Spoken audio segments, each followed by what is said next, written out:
Welcome to Friday afternoon. Oh my Lord, what a wonderful day we have had today. The sun has been shining again, as always, in Brisbane. And it really is Sunshine State, isn't it, Queensland? Hello, and how are you? It's so good to see you on Friday. Hooray! Today we're going to talk about how thoughts create things. I'm Katie Gordon. I'm the founder of Dietless Living, creator of personal health leadership programs, your real alternative to dieting, and the author of The Missing Link to Sustainable Weight Loss. So welcome, and thank you for joining me this afternoon. Just going to have a quick bit of a chat about how thoughts create things. It's not really rocket science, is it? I mean, if we think about things long enough, it starts to create something. Hi Jody, how are you? Thank you for joining me again this afternoon. It's really good to see you. So earlier today we talked about thought health, thought habits, and this afternoon I just thought we'll talk about something a little bit more different, relating to how thoughts become things or create things. And it is quite logical, isn't it? If you think about stuff for long enough. Hello Mara Chris, nice to see you. If you think about things for long enough, you're going to eventually take an action in that direction. You know, if you sat outside of a bank all day going, oh, I'm going to rob it, I'm going to rob it, I'm going to rob it, I'm going to rob it, I'm going to rob it.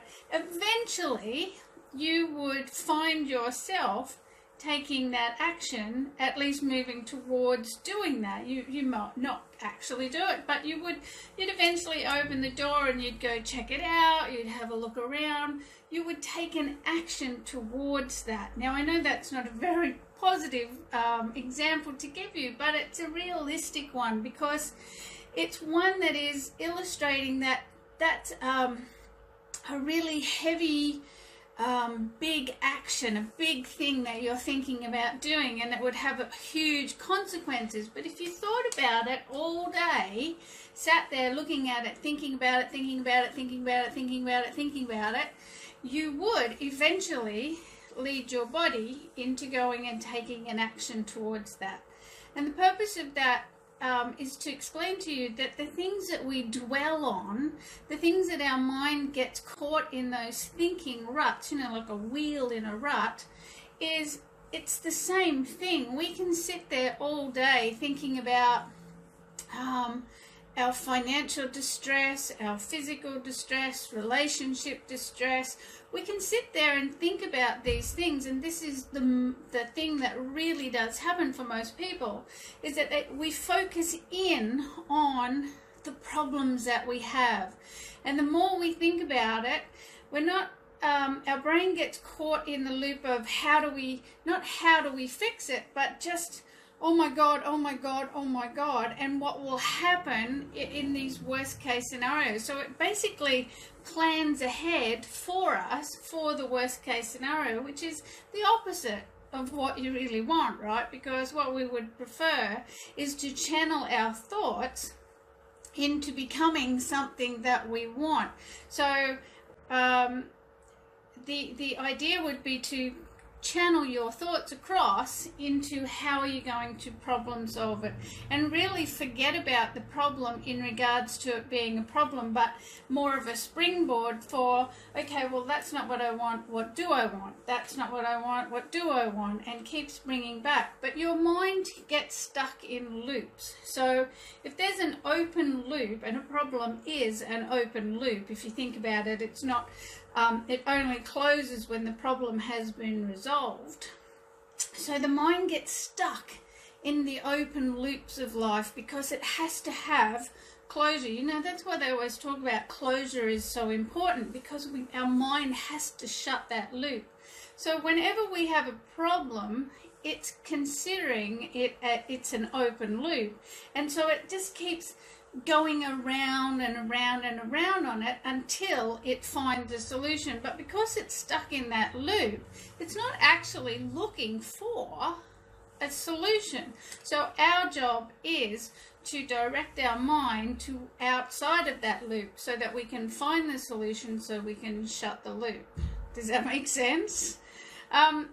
So the things that we need to do to be able to close those loops is to be able to have turn our thoughts to productivity, turn our thoughts to planning, turn our thoughts to organizing, turn our thoughts to looking at what problems are, turning our thoughts to resources that we have that will help us close that loop.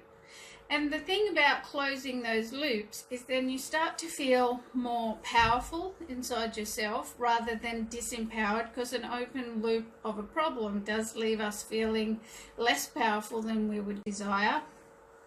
So we need to start finding the solution so that we can feel more powerful. And when we feel more powerful, then we're more inclined to be taking action that is helpful for us. And in the world of what I teach, the actions that are more helpful for us are health actions.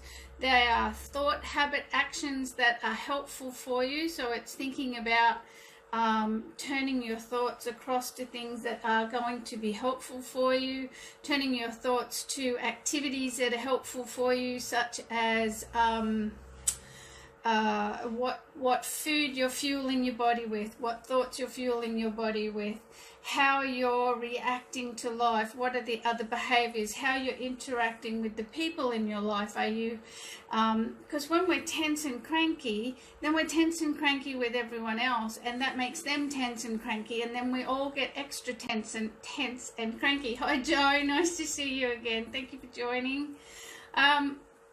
So we just need to take care of our thoughts so that our thoughts start to create things that we actually want. Because anytime we've got something in your life that you don't want, at some level, science and quantum mechanics and all of that will point to the fact that we created it by being stuck in a thought loop that takes us to a place that places us in positions that are not empowering. That's a way bigger conversation than we've got time for here, but for today's conversation it's just about how to think about the things that you're thinking in a way that is helpful for you.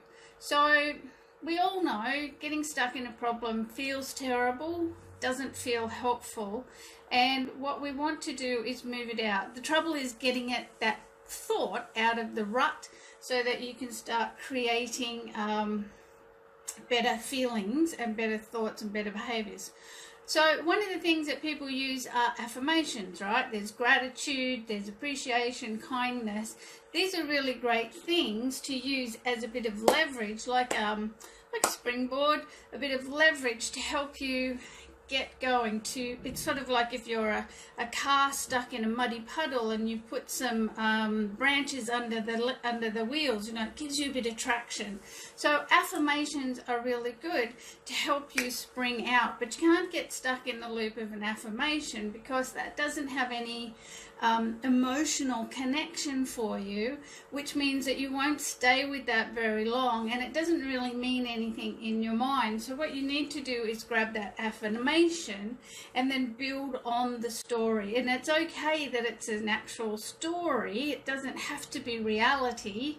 It just needs to feel a bit softer and a bit more encouraging than thinking about your problems over here. So it's about taking an affirmation. Do you remember those games that you play where somebody says something and then the next person says something and the next person, and it builds a story, but it's kind of like this disjointed story where the plot changes all the time because each person that says something builds on the story in an unexpected way. You kind of do that with affirmations to be able to create something that you like. You can take one thing and then just lump on the next stage of the story and then build on it. Does that make sense at all? Because that is how we build thoughts. And if you thought of them as stepping stones to a better feeling place, if you thought of them as breadcrumbing, you know, like Hansel and Gretel, follow yourself this way, follow this way, and leave yourself a little breadcrumb trail of good thoughts that lead you to feeling good, having good feelings, and then you take better actions for yourself. Then you build your resources, and then you can find the solutions that close the loops on your problems and create new outcomes for yourself. Does that make sense? So it's a skill just to practice. It doesn't work the first time. It doesn't work the second time. Sometimes it doesn't work the third or fourth time. Sometimes you have to just keep at it, because your mind is like a dog that keeps licking its wound all the time. You know, when you've got a problem, it just keeps going back to it. And for, you know, to stop a dog doing that, you've got to put a cone on its head.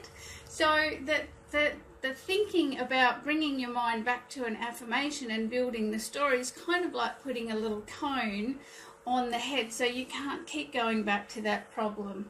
Hello, Kay. Nice to see you. You've just joined us at a peculiar point in the conversation.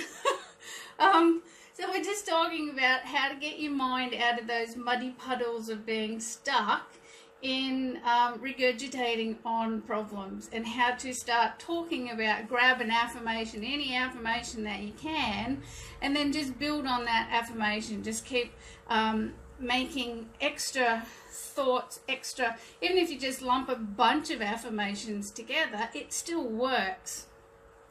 So that you can get some traction and move away from the problems, being stuck in the cycle of a problem, and create something new with your thoughts that is something that you like and something that is helpful. So I do hope that's helpful for you this afternoon. It's a bit short and sweet, but I think that will be quite enough for us to get through to Monday, and we'll have another chat on Monday about another topic, something that's relevant and interesting for you. Remember, thoughts are like money. You can invest them or you can spend them. So you can either invest them in things that are helpful for you, or you can just spend them on stuff that isn't going to impact your life in a positive and helpful way. So over the weekend, enjoy your thoughts, enjoy investing them in finding new solutions for old problems, and moving yourself into a place where you are creating the things that you want to enjoy. Yeah, so I'm going to leave it there. I got to get better at closing the ends off, don't I? So thank you very much for watching. It's been great to see you all here this afternoon. Thanks very much, and I will see you all on Monday. Have a fabulous weekend, whatever you're doing. Are you doing anything interesting? Joe, what about you? What about you, Kay? You guys doing anything good down there? Jody, anyone out there want to leave me a comment and tell me what you're doing? I'm actually going for, I've got a bit of work I want to catch up on this weekend, so I'm going to do that. And then on Sunday I'm going to go for a bike ride along the Brisbane River and check out the great big wide world out there. I think they've opened up the bikeways way up past Hamilton now, so I can go for a good splat on the bike. Splat! So anybody out there interested in sharing what you're doing on the weekend? Leave me a message in the comments. I would love to find out what you're doing, because it's really helpful if you can share with others what you're doing in these particular isolation times, because people aren't going out and doing anything. We're not doing social stuff. So what are you doing to fill in your time, and how are you filling in your thought gaps, and what are you creating for yourself? Take care, and I will see you on Monday. Bye for now. Oh, there we go.